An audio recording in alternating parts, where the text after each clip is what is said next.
Hello friends, कैसे हैं आप लोग। आई होप आप लोग ठीक होंगे और आपकी सीटेक एग्ज़ाम की तैयारी बहुत बढ़िया चल रही है। गाइस, सीटेक एग्ज़ाम देने से पहले जो हम मेजर गलतियां करते हैं वो गलतियां हमें नहीं करनी है। एग्ज़ाम देने जाने से पहले सबसे पहले हमें ओवर कॉन्फिडेंस नहीं होना है। कॉन्फिडेंस तो होना है पर ओवर कॉन्फिडेंस नहीं होना है। जैसे ओवर कॉन्फिडेंस ये हो गया कि हमें तो इस सब्जेक्ट में, माना कि सीडीपी में हमें तो सब कुछ आता है और हम आराम से सीडीपी कर लेंगे, उसमें कोई मिस्टेक नहीं होगी, हमारे 30 में 30 नंबर आ जाएंगे, तो इसको पढ़ने की क्या ज़रूरत है। तो ऐसा नहीं करना है। आपको सारे सब्जेक्ट पढ़ने हैं, सारे टॉपिक पढ़ने हैं। जैसे कोई कोई होता है कि वो सरल टॉपिक होता है, जो इजी टॉपिक होता है, हम उसे छोड़ देते हैं कि नहीं ये तो हम आराम से कर लेंगे, लेकिन जब हम एग्जाम हॉल में जाते हैं तो वही इजी टॉपिक आता है जो हम नहीं कर पाते हैं। इसलिए सारे सब्जेक्टों को पढ़ना है, सारी टॉपिक को क्लियर करना है। किसी भी सब्जेक्ट को लेकर ओवर कॉन्फिडेंस नहीं होना है। ओवर कॉन्फिडेंस होकर एग्जाम हॉल में नहीं जाना है। बहुत रिलैक्स माइंड से जाना है और अपने पेपर को सॉल्व करना है। इसके लिए हमें सारे सब्जेक्ट के सारे टॉपिकों को क्लियर करना होगा।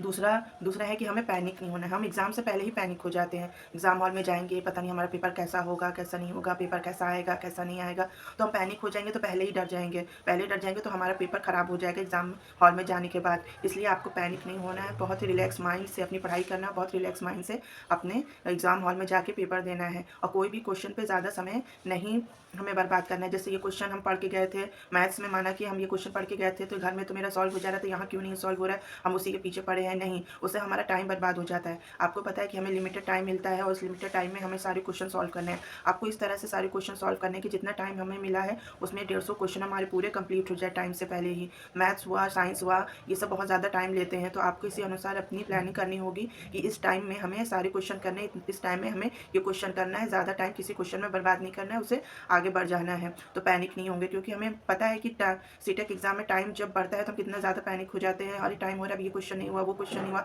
तो आता हुआ क्वेश्चन भी हमारा गलत हो जाएगा। इसलिए घबराना नहीं है और ज़्यादा टाइम बर्बाद नहीं करना है किसी क्वेश्चन में। सारे क्वेश्चन को कंप्लीट करना है एकदम रिलैक्स माइंड से।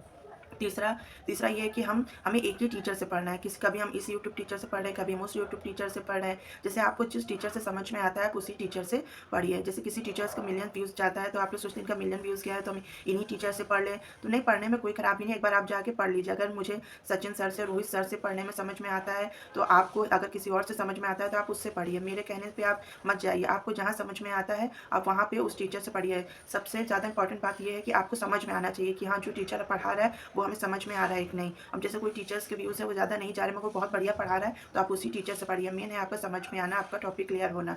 तो इस तरह से आपको इस यूट्यूब पर उस यूट्यूब पर भागना नहीं है, अपनी एक जगह स्थिर होकर अपनी पढ़ाई करनी है। चौथा है कि आपको लगातार पढ़ते रहना है। अब तो ज़्यादा टाइम रह नहीं गया 8 फरवरी में।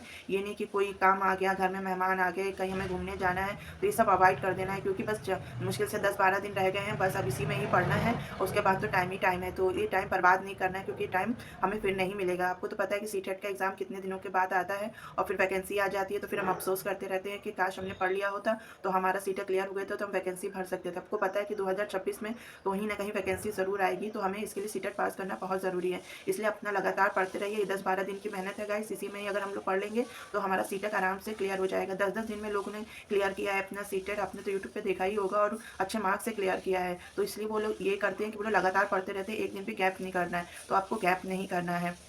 पाँचवा है कि आपको आपको पीवाईक्यू लगाना है। प्रीवियस ईयर क्वेश्चन को छोड़ना ही नहीं है, उससे लगाना है।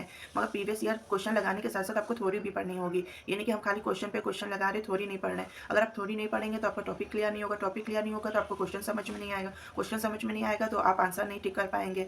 तो आपको बहुत ही काम माइंड से अपना पूरा का पूरा सिलेबस है उसे कंप्लीट करना है। आप कह रहे हैं कि 10-12 दिनों में क्या सिलेबस कंप्लीट हो पाएगा? तो देखिए गाइस, धीरे धीरे पढ़ते पढ़ते कुछ तो कंप्लीट हो जाएगा, कुछ तो समझ में आने लगेगा। तो सीटेट में कोई इतना बड़ा सिलेबस नहीं है कि इसे कंप्लीट नहीं किया जा सकता। छोटे छोटे पार्ट के टॉपिक है, उसे अगर हम क्लियर कर लेंगे तो हमारे पीवाईक्यू भी आराम से सॉल्व हो जाएंगे। तो इसीलिए आपको पीवाईक्यू भी लगाना है, थ्योरी भी लगाना है, अपना कॉन्सेप्ट भी क्लियर करना है। तो गाइस, अगर अगर हम ये सब गलतियां हम नहीं करेंगे तो हमारा सीटेट आराम से क्वालिफाई हो जाएगा और अच्छे मार्क्स से हम पास हो जाएंगे। गाइस, तो फिर अगर आपको ये वीडियो मेरा थोड़ा बहुत भी हेल्पफुल लगता है तो प्लीज़ मेरे वीडियो को लाइक किया करिए, कमेंट किया करिए अगर आपका कोई क्वेश्चन है तो। और गाइस, प्लीज़ मेरे चैनल को सब्सक्राइब भी किया करिए अगर आपको थोड़ी बहुत भी जानकारी हेल्पफुल लगती है। ठीक है गाइस, तो आपको यही करना है कि ओवर कॉन्फिडेंस नहीं होना है, इधर उधर से पढ़ाई नहीं करनी है, यूट्यूब पर एक जगह स्थिर होकर पढ़ना है। और बिल्कुल भी एग्जाम में जाने से पहले पैनिक नहीं होना है। पैनिक होंगे तो हम अपना पेपर नहीं दे पाएंगे, आता हुआ भी गलत हो जाएगा। और अपना पीवाईक्यू लगाना है, थोड़ी कॉन्सेप्ट को क्लियर करना है। अगर ये सब हम गलतियाँ नहीं करेंगे तो हमारा सीटेक ज़रूर से ज़रूर पास हो जाएगा और हम नई वैकेंसी की तैयारी कर पाएंगे। ठीक है गाइस, फिर मिलती हूँ मैं आपको नेक्स्ट वीडियो में। तब तक के लिए बाय बाय।